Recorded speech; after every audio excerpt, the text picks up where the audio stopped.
Bonjour à tous et bienvenue sur la chaîne d'Overclocking.com, je suis Azertes. Alors pour ceux qui ne me connaissent pas, je vais me présenter dans cette vidéo pour que vous appreniez à me connaître, étant donné que je vais devenir l'incarnant vidéo justement d'Overclocking.com. Je serai la personne que vous verrez le plus souvent sur cette chaîne YouTube, alors j'espère que vous m'aimerez bien parce que sinon ça va vite être compliqué pour vous malheureusement. Donc je vous propose qu'on attaque cette vidéo tout de suite après l'intro, c'est parti.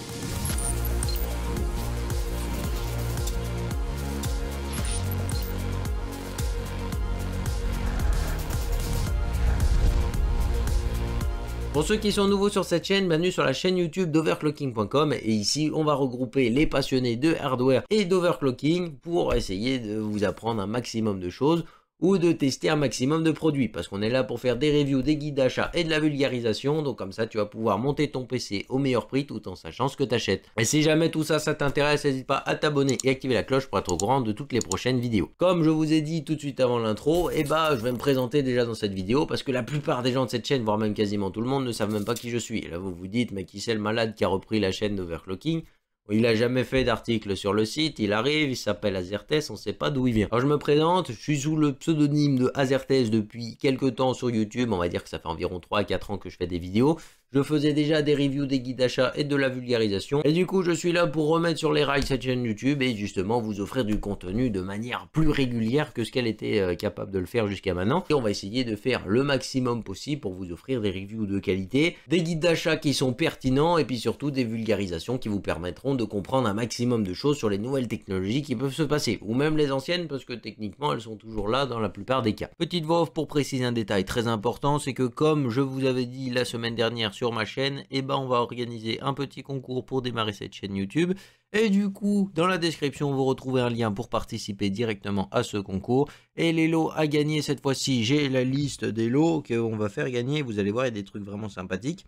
Donc, dans les lots du concours, il va y avoir 4 gagnants. Et pour ces 4 gagnants, on va faire gagner 2 boîtiers. Donc, en boîtier, on va retrouver le Cooler Master CMP 510, un petit boîtier que je trouve très intéressant au niveau du design, un truc un petit peu atypique. Et en plus de ça, il a un assez bon airflow. Donc, on retrouve ici, en deuxième boîtier, un boîtier qui est vraiment très haut de gamme avec ici le Height Y60. Alors, c'est vraiment un boîtier qui est plutôt joli à regarder et le style aquarium. En plus de ça, je sais qu'en général, il vous plaît pas mal. Donc, je pense que vous serez plutôt content de le gagner.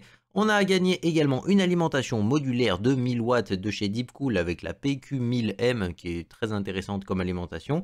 Et puis on finit ici avec le dernier lot à gagner qui va être un AIO de chez Deepcool encore une fois avec ici le LS520 White, donc il va être de couleur blanche, un water cooling plutôt sympathique en 240 mm qui refroidira certainement très bien votre processeur. Bon après pour les très gros processeurs ça risque de vite devenir compliqué mais c'est toujours très cool en tout cas de voir que les marques ont bien accepté de jouer le jeu pour vous faire gagner tout ça. Pour participer, bien entendu, c'est un glim.io que vous retrouvez dans la description. Et puis, n'hésitez pas à faire les petites actions.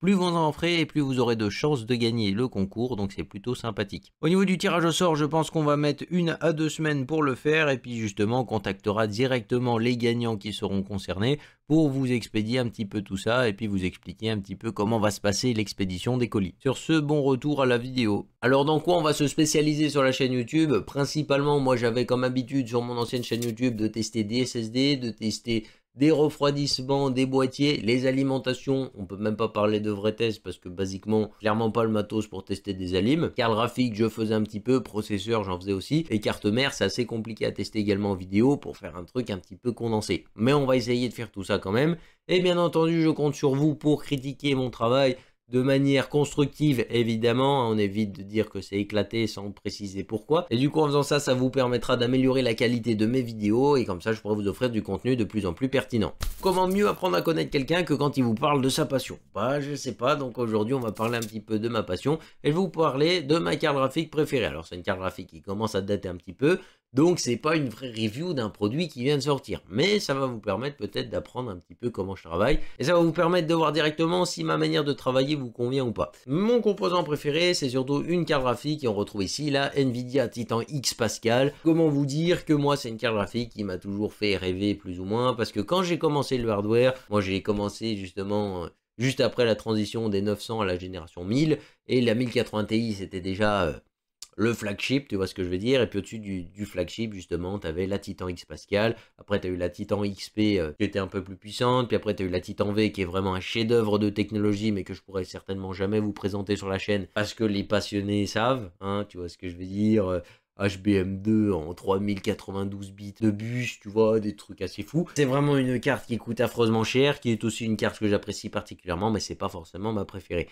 Ma préférée du coup, c'est la Titan X Pascal qui représentait selon moi le flagship au moment où j'ai commencé, et j'aurais toujours voulu, on va dire, en avoir une, parce que quand j'ai commencé, c'était le plus gros. On passe tous par là à un moment ou un autre, on rêve tous de la carte graphique la plus grosse qu'il y a sur le marché. À l'heure actuelle, ça n'a plus vraiment autant de valeur qu'avant, parce qu'avant, tu avais besoin de la plus grosse pour faire quelque chose. Maintenant, tu n'as pas forcément besoin de la plus grosse pour faire quelque chose, tu crois juste que tu en as besoin. La plupart du temps, on est plutôt dans ce cas-là. Alors au niveau justement des spécifications techniques de cette Titan X Pascal, on retrouve des trucs qui étaient plutôt intéressants pour l'époque, parce qu'aujourd'hui c'est totalement dépassé. Alors on retrouve ici 3584 Q d'accord qui vont être cadencés au maximum sur le papier jusqu'à 1531 MHz. Entre sur le papier et la réalité au niveau des fréquences, en tout cas on a vraiment une petite marge d'environ 100 à 200 MHz, parce qu'en réalité elle tourne plus autour des 1600 à 1700 MHz suivant les jeux. Cette carte graphique va embarquer 12 Go de RAM en GDDR5X avec un bus de 384 bits, donc niveau mémoire on est plutôt pas mal. On est un peu loin de l'HBM2 quand même au niveau de performance, parce que l'HBM2 c'est quand même le summum du summum. Et puis comme ceux qui doivent savoir, chez AMD en tout cas au niveau de la concurrence, on avait de l'HBM2 sur les Vegas 64. Concurrence entre guillemets parce qu'il fallait quand même bien les optimiser pour atteindre le même niveau de performance. Et du coup on se retrouve avec la GDDR5 qui reste quand même plutôt respectable, mais qui n'est pas forcément le summum de ce qui se faisait même à cette époque-là. Puis encore à l'heure actuelle, l'HBM est toujours plus performante, même si c'est plus trop utilisé. La carte graphique annonce un TDP de 250 watts, donc c'est un TDP qui est quand même relativement maîtrisé. Aujourd'hui, on atteint des TDP qui sont totalement abusés à côté, parce qu'on atteint des 600 watts sur des 4090, alors qu'à l'époque, on était à 250 watts sur du flagship.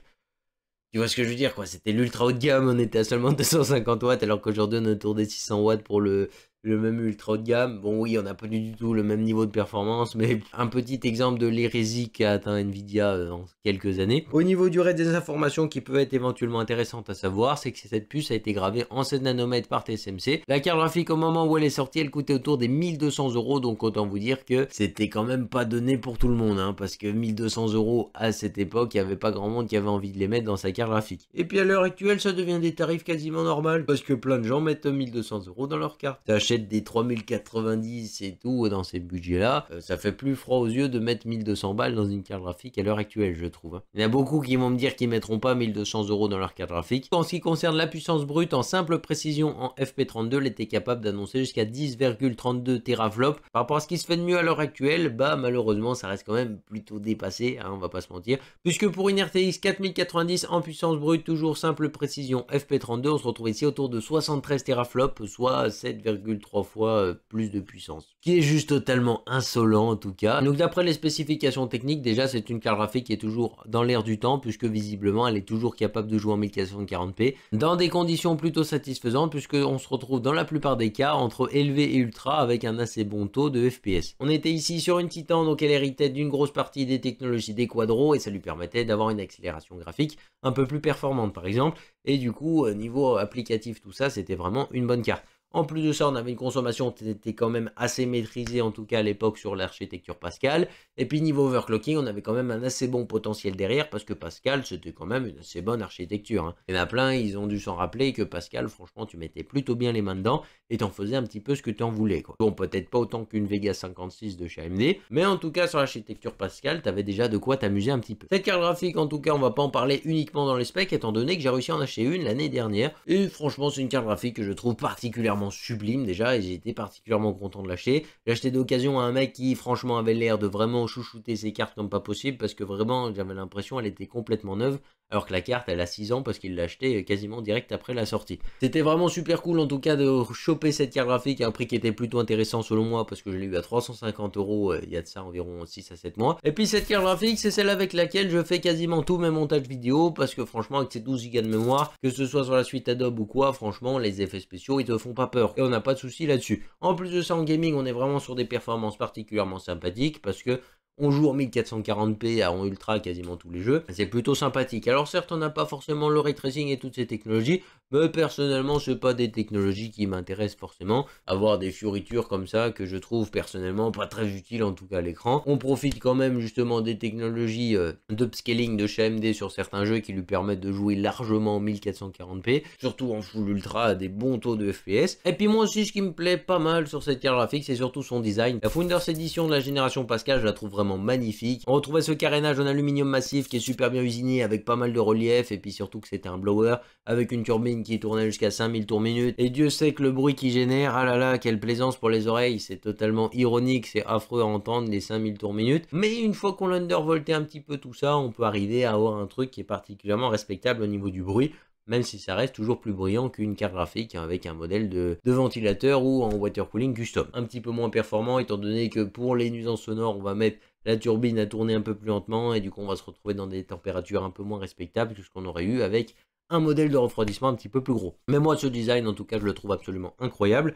Et même si on va changer le système de refroidissement plus tard dans la vidéo, c'est un design que je conserve quand même étant donné que je la trouve particulièrement belle comme ça. Ça me fait un peu de mal de la changer pour un Morpheus comme vous allez voir un petit peu après. L'avantage ici d'avoir vraiment une carte graphique ultra haut de gamme un peu comme ça, c'est qu'on va voir ici le plus gros die possible justement sur le PCB. Alors pour ceux qui s'y connaissent pas trop en carte graphique, justement quand vous prenez vos cartes graphiques, et vous avez des die. Les die c'est le nom des puces et justement ces puces elles vont avoir différents noms. Et suivant les noms qu'on va leur donner, ça va vous donner un petit peu la qualité de la puce qu'il y a derrière. La qualité entre guillemets. Parce qu'il faut savoir que quand on grave justement un wafer qui est un papier de silicium, on va le graver. Et puis quand on va avoir un défaut, malheureusement la puce va pas être totalement exploitable, donc on va réduire un peu la taille de la puce. Et si vous étiez en train de graver par exemple un Core i9, et vous devriez le redescendre en Core i7 parce que la partie qui lui permettait d'être un Core i9 n'est plus assez efficace pour le devenir. Ça marche à peu près pareil pour les cartes graphiques, mais c'est un petit peu différent. Bon, c'est totalement vulgarisé, mais admettons si vous avez un défaut, votre i9 va devenir un i7, et puis si vous avez deux gros défauts sur la puce,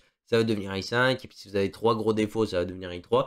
Bon, c'est totalement vulgarisé parce que ça se passe en gros comme ça, mais le nombre de défauts n'aura pas cette influence-là, mais c'est pour que vous compreniez au maximum. Puis un seul wafer qui a été gravé à la base et qui va être redescendu en gamme suivant la pureté, on va dire, de celui-ci. Alors qu'en carte graphique, ça va être un petit peu différent puisque les gammes sont déjà prédessinées. On va avoir justement plusieurs types de gravures à faire suivant la gabarit de la carte qu'on a voulu. En général, les nomenclatures justement de ces architectures sont plutôt simples à retenir. Par exemple, si on devait prendre la gamme Ampère, qui est les RTX 3000, donc l'ancienne génération, on avait le A102 qui correspondait au RTX 3090, et puis après on avait le A104 qui correspond en général autour des RTX 3070 Ti, même si c'est pas forcément vrai. Et après en dessous on retrouve le A106 qui va correspondre autour des RTX 3060 et tout ça. Bref, et chaque plan comme ça qui a été nommé, donc que ce soit le A102, le A104 ou le A106, c'est des plans qui sont prédestinés à être dans différentes gammes et c'est pas forcément comme le processeur, on va redescendre. Et là où c'est vraiment différent, c'est qu'à l'intérieur de ces micro-gammes, comme je vous disais,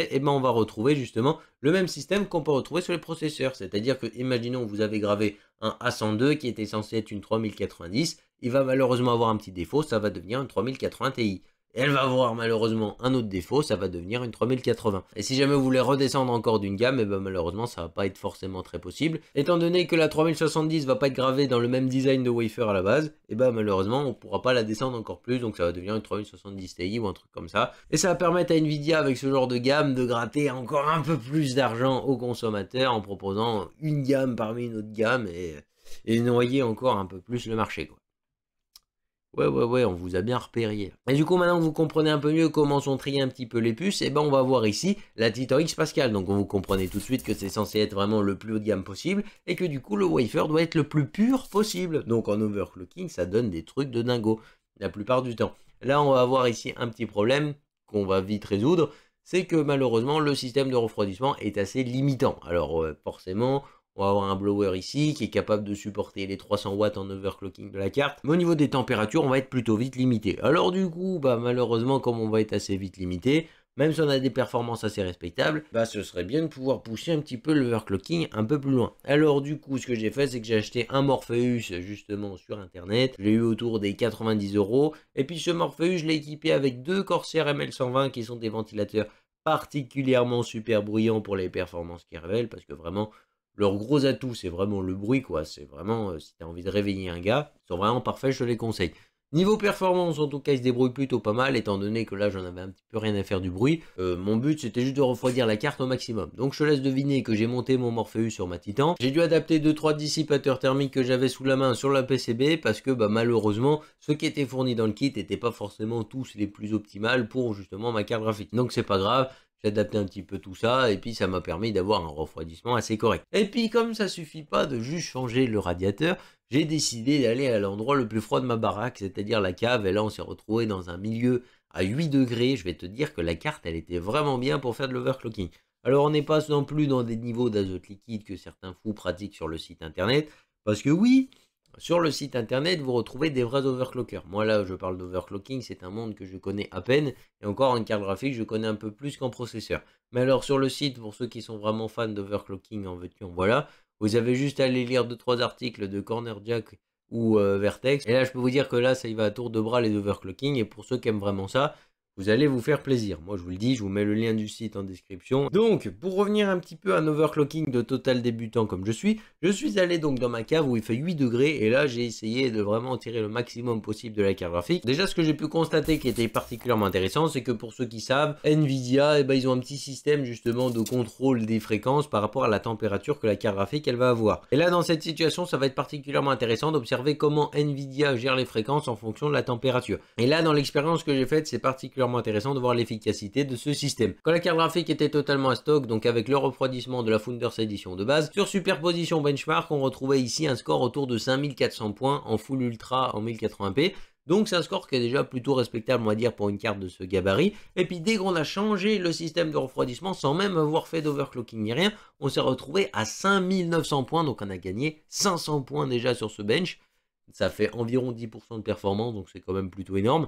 Et ça permet quand même déjà d'avoir un truc assez sympa. Donc déjà là, juste en changeant le système de refroidissement, on a gagné quasiment 500 points, donc c'est plutôt pas mal. On s'est retrouvé autour des 5900 points, donc franchement des performances qui sont quand même déjà nettement en hausse. Et puis après, du coup, on va passer à l'overclocking. Du coup, là, je vous ai mis les deux ML120 vraiment à 100%. J'ai monté le power limit au max.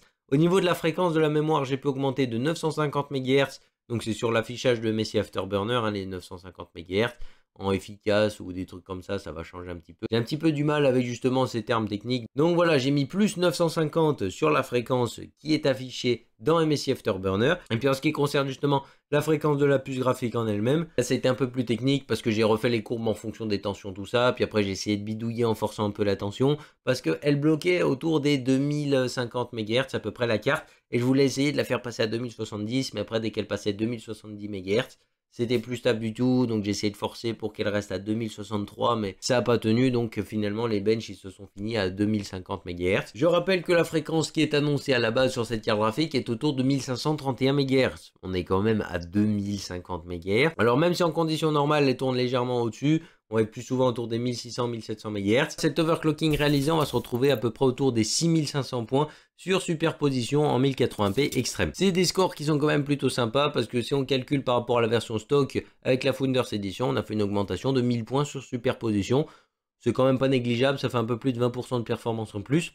Ça commence à devenir plutôt intéressant ici. Au niveau de la consommation, on a quand même pas mal augmenté également, même si je trouve que ça reste plutôt maîtrisé, puisqu'ici sur le power limit, on va être autour des 300 watts. Moi, ce que je tiens quand même à souligner, c'est la température de la carte graphique dans la cave. Même en consommant 300 watts, on s'est retrouvé ici à 37 degrés au maximum sur la carte graphique. Donc autant te dire que franchement, niveau chauffe, c'était plutôt maîtrisé, hein. On va pas se mentir que là, on avait des températures totalement correctes et ça fait plutôt plaisir. C'était la première fois que je voyais des températures aussi basses en consommant autant. Donc c'était plutôt drôle hein, comme expérience et j'aimerais bien revivre un petit peu tout ça. Et maintenant, je vais vous afficher quelques petits graphiques de performance pour vous faire un petit récapitulatif de la différence entre avant l'overclocking et après l'overclocking. Et puis que vous puissiez vous faire une petite idée justement sur cette carte graphique, un petit peu dans le potentiel d'overclocking, tout ça. N'hésitez pas à me faire des retours de ce que vous avez pensé justement de tous ces tests.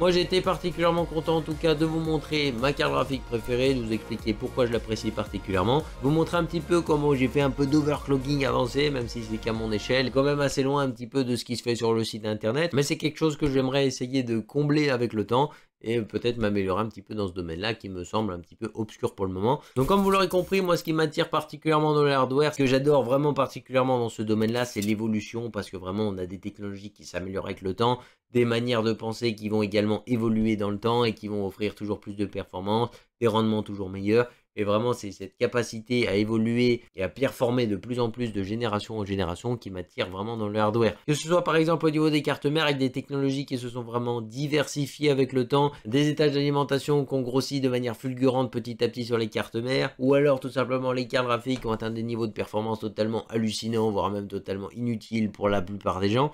Et puis sinon, on va retrouver des processeurs avec un nombre de cœurs qui s'est multiplié et des technologies toujours plus poussées à l'intérieur. Moi, c'est un petit peu tout ça qui me fait rêver. Et même s'il y a certains composants qui peut-être vous semblent un petit peu plus sombres et qui vous semblent peut-être avoir aucun intérêt, moi je suis là pour vous mettre un petit peu le nez dedans et vous montrer que même le composant que vous soupçonnez le moins, par exemple les alimentations, et ben c'est quand même super intéressant à l'intérieur et il se passe quand même pas mal de choses qui sont quand même assez sympa à découvrir. Et du coup, si aujourd'hui j'ai décidé de rejoindre la chaîne d'overclocking.com, c'est pour pouvoir partager ma passion à une échelle un peu plus grande que ce que je pouvais le faire avec ma chaîne YouTube. Alors oui, c'est clair que j'ai pu partager déjà pas mal de choses avec ma chaîne YouTube et l'échelle était déjà satisfaisante. J'avais à peu près une 4600 abonnés sur ma chaîne YouTube. Ça m'a permis de faire mon propre PC custom avec vraiment un modding PC qui était plutôt sympa. Ça m'a permis de tester déjà pas mal de composants, de collaborer avec des marques. Des choses que j'ai vraiment envie de continuer ici sur cette chaîne YouTube. Et j'espère toucher un peu plus de gens et puis pouvoir aussi partager cette passion avec d'autant plus de gens. C'est vraiment ce qui me plaît en tout cas avec les vidéos YouTube, c'est de transmettre ma passion. Quand on voit des gens qui ont vraiment beaucoup d'intérêt pour le hardware, c'est vraiment plaisant de les voir évoluer, de comprendre ce qu'ils font. Et puis souvent c'est aussi dans le sens inverse parce que vous m'apprenez souvent beaucoup plus que ce que je vous apprends. Sur ce, j'espère que cette première vidéo sur la chaîne d'overclocking.com vous aura plu. Et puis si c'est le cas, n'hésitez pas à mettre le petit pouce RGB parce que chez moi c'est comme ça qu'il s'appelle. C'est pas un pouce bleu, c'est un pouce RGB, tu vois, parce que le RGB ça fait gagner des FPS. Et ça augmente la qualité des vidéos. À t'abonner si c'est pas encore fait, et puis n'hésite pas à activer la cloche également pour être au courant de toutes les prochaines vidéos. Sur ce, portez-vous bien, à la prochaine, bye les gens.